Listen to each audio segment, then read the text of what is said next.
Kerala story का मुद्दा अभी शांत होता ही उससे पहले ही एक और फिल्म का टीजर लॉन्च कर दिया गया। मूल्यवान तो सोने की लंका भी थी, लेकिन अगर बात किसी की स्वतंत्रता की हो तो रावण का राज हो या ब्रिटिश राज, दहन तो होके रहेगा। What an teaser, what an teaser। Hello दोस्तों, नमस्कार, राम राम, जय हिंद, वंदे मातरम। भारत की राजनीति में मुद्दा शब्द एक ऐसा शब्द आ गया है कि वो खत्म होने का नाम ही नहीं ले रहा है। पिछले कुछ वक्तों में एक मुद्दा खत्म होता है तो दूसरा मुद्दा खड़ा हो जाता है या फिर बना दिया जाता है। आमतौर पे मुद्दे बनाए जाते हैं सरकार के खिलाफ में या फिर मुद्दे खड़े होते हैं विपक्ष के लिए। वो मुद्दे कई बार बनाए हुए होते हैं और कई बार अपने आप ही खड़े हो जाते हैं। लेकिन बीते कुछ वक्तों से मुद्दे का जो केंद्र बिंदु रहा है वो रहा है बॉलीवुड इंडस्ट्री या फिर ये कहें कि भारत की फिल्म इंडस्ट्री। ऐसे में ही प्रधानमंत्री नरेंद्र मोदी पे बनी फिल्म पीएम मोदी की थी, जिसको लेके बहुत बड़ा विवाद हुआ। सुप्रीम कोर्ट में पिटीशन भी फाइल किया गया, बाद में फिल्म रिलीज भी हुई। उसके बाद आई the Kashmir file. Kashmir file एक इतना बड़ा मुद्दा बन गई कि उसने भारत के समाज को 3 भागों में बांटा। एक तो जो इस फिल्म का समर्थन कर रहे थे, एक दूसरा तबका वो था जो इस फिल्म में दिखाए गए साक्ष्यों को गलत ठहरा रहा था, तो तीसरा न्यूट्रल वाला या यूं कहें कि इंटेलेक्चुअल वाली जो लॉबी थी वो न तो समर्थन में थी न तो खिलाफ में। ऐसा ही हुआ द कश्मीर फाइल के साथ, और उसके बाद आई द केरल स्टोरी। ये भी फिल्म एक बहुत बड़ा मुद्दा बन के गई, लेकिन बॉक्स ऑफिस पे ये सारी फिल्में अपना करिश्मा दिखा के चली गई। केरल स्टोरी का मुद्दा अभी शांत होता ही उससे पहले ही एक और फिल्म का टीजर लॉन्च कर दिया गया, या यूं कहें कि एक और फिल्म को अनाउंस कर दिया गया। दरअसल फिल्में 2 अनाउंस हुई हैं, लेकिन हम बात एक फिल्म की करेंगे। वो फिल्म है वीर सावरकर पर बनी फिल्म, जिसके अनाउंसमेंट के बाद ही भारतीय राजनीति में एक अलग मुद्दा छिड़ गया है या एक अलग बहस छिड़ गई। ये सिर्फ राजनीति में नहीं बल्कि हमारे समाज में भी बहस का विषय बन गई है। दरअसल फिल्म रिलीज होने के साथ ही मुद्दे इसलिए भी खड़े हो जाते हैं क्योंकि तमाम इस समय हमारे राजनीतिक दल, विपक्ष और सत्ता पक्ष, वीर सावरकर की आइडियोलॉजी को लेके आमने सामने खड़ा है। एक पक्ष है जो वीर सावरकर को कुछ अलग नाम से बुलाता है, तो दूसरा पक्ष वीर सावरकर की आइडियोलॉजी को आगे बढ़ाने की कोशिश करता है या भारत के इतिहास में उनको एक सम्मानित स्थान दिलाने की कोशिश करता है।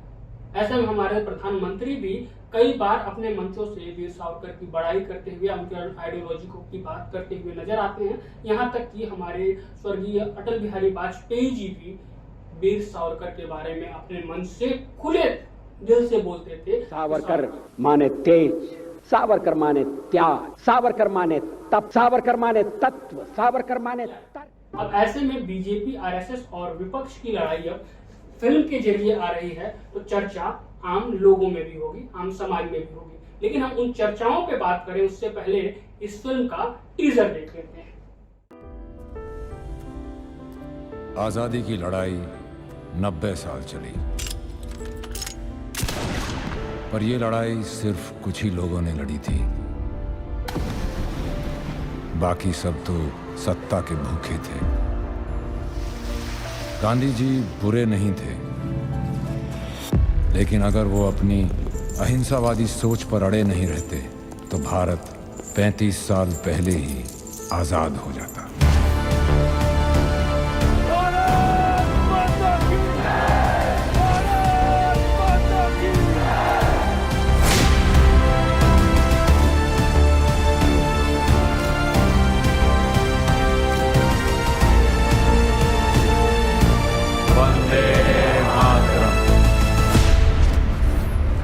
मूल्यवान तो सोने की लंका भी थी, लेकिन अगर बात किसी की स्वतंत्रता की हो तो रावण का राज हो या ब्रिटिश राज, दहन तो होके रहेगा।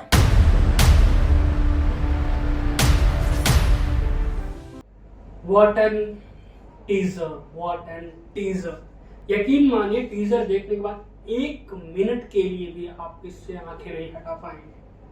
रणबीर हुड्डा ने बखूबी वीर सावरकर की कैरेक्टर में खुद को ढाला है। वो बॉडी लैंग्वेज, वो एक्सेंट, वो बात करने का तरीका या वो लुक, सब कुछ जबरदस्त। लेकिन इन सब के बाद भी एक तबका ये है जो ये टीजर रिलीज होने के बाद ये कहें कि इस फिल्म के मेकर्स को लेके एक बहुत बड़ा सवाल खड़ा कर रहा है, या ये एक आशंका जताई जा रही है।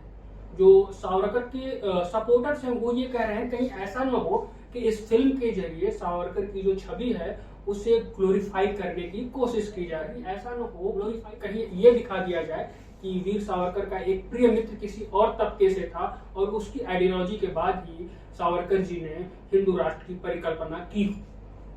ये सवाल इसलिए भी खड़ा होता है क्योंकि इस फिल्म के मेकर्स रणबीर हुड्डा हो, एक्टर रणबीर हुड्डा या फिर मेकर संजय मंजरेकर, दोनों का कुछ ऐसा बहुत बड़ा बैकग्राउंड नहीं है जो कि सावरकर की आइडियोलॉजी को सपोर्ट करता हुआ नजर आए, और न ही रणबीर हुड्डा का कोई ऐसी आइडियोलॉजी है। रणबीर हुड्डा का तो किसान आंदोलन के समय का वो ट्वीट भी काफी वायरल किया जा रहा है, जिसमें हुड्डा ये कहते हुए सब नजर आ रहे हैं कि जाट कोई हिंदू नहीं है बल्कि वो एक नस्ल है।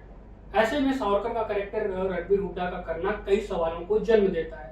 बात करेंगे फिल्म के डायरेक्टर संजय मंजरेकर की, तो मंजरेकर के नाम भी कोई ऐसी बहुत बड़ी आइडियोलॉजी को लेके सावरकर की आइडियोलॉजी को फॉलो करने वाली छवि नहीं रही है। हालांकि इन्होंने बहुत सारी क्रिटिकली अक्लेम्ड मूवीज बनाई हैं, लेकिन उसके बाद भी ये सवाल खड़ा होता है। सवाल खड़ा करने का दूसरा सबसे बड़ा वजह है वो ये है कि फिल्म का जो मेन म्यूजिक है इकबाल शायरी, जबकि इकबाल ट्रू नेशन थ्योरी का समर्थन करते थे।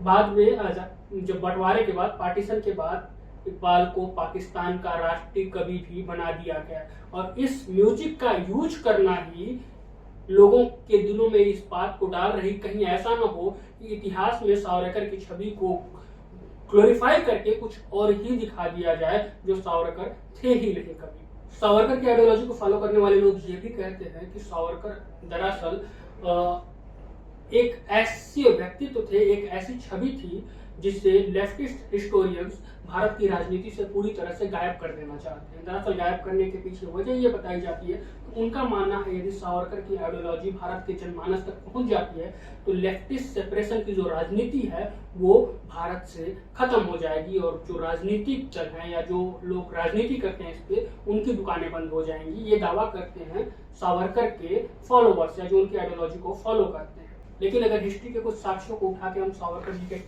चरित्र की बात करें तो सावरकर जी कहते थे कि यदि वो मुस्लिम हैं तभी तो मैं हिंदू हूं, और ये सच है। उन्होंने कहा कि आप भारत में बराबरी आपको नहीं चाहिए, आप भारत में स्पेशल ट्रीटमेंट चाहते हैं, ये सावरकर जी कहा करते थे। सावरकर जी की थियरीज कुछ पहले ऐसी रही हैं या ऐसी बातें उनकी हैं जिसे लेके ये कहा जा सकता है कि सावरकर जी बहुत दूर की सोचते थे, विजनरी सोचते थे, और उन्हें पार्टीशन और बाकी आजाद भारत में होने वाली राजनीति के बारे में बहुत पहले से पता था। ऐसे ये देखना ये होगा कि ये फिल्म जब रिलीज होगी तो थिएटर्स में इसका क्या असर पड़ेगा, और साथ ही साथ आने वाले वक्त में क्या ये भी कश्मीर फाइल और द केरल स्टोरी की तरह एक ब्लॉकबस्टर साबित होगी और एक मुद्दे का विषय बनेगी। बहरहाल अब इंतजार है इस फिल्म के रिलीज होने का, और देखना यह है कि आखिर इस फिल्म को कैसे और किस तरीके से बनाया जाता है। जय हिंद, वंदे मातरम।